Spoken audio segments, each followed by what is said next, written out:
കൊണ്ടായി പഞ്ചായത്ത് 1-ാം വാർഡിൽ പിന്നെ 119 വാർ 1 അതിലാണ് ഞാൻ. അപ്പോൾ കുടുംബശ്രീയിൽ വന്നിട്ട് ചോദിച്ചു. അങ്ങനെ നെന്മ ഫുഡ് പ്രോജക്റ്റ് സംരംഭം ഞാൻ തുടങ്ങി. ഒരു 11 മാസമായി തുടങ്ങി.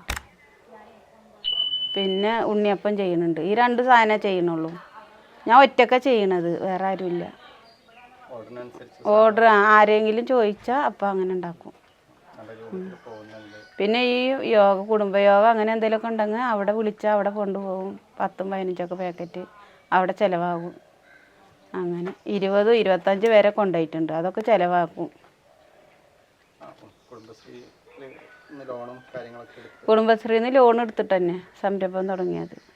50,000 രൂപ ലോൺ എടുത്തു. പക്ഷേ ഒരു മാസം ചിലപ്പോൾ 2,000, 1,000 അത്രയൊക്കെ ഞാൻ വിൽക്കണുള്ളൂ. പിന്നെ കുടുംബശ്രീ പണിക്കൊക്കെ പോയിട്ടാണ് ലോൺ അടക്കുന്നത്. സ്ഥാനാർത്ഥി പ്രദീപേട്ടൻ ജയിക്കണം എന്നാണ് ഞങ്ങളുടെ ആഗ്രഹം. കുടുംബശ്രീക്ക് സഹായങ്ങൾ കിട്ടാൻ ഇടതു മുന്നണി സഹായിക്കും ഞങ്ങളെ.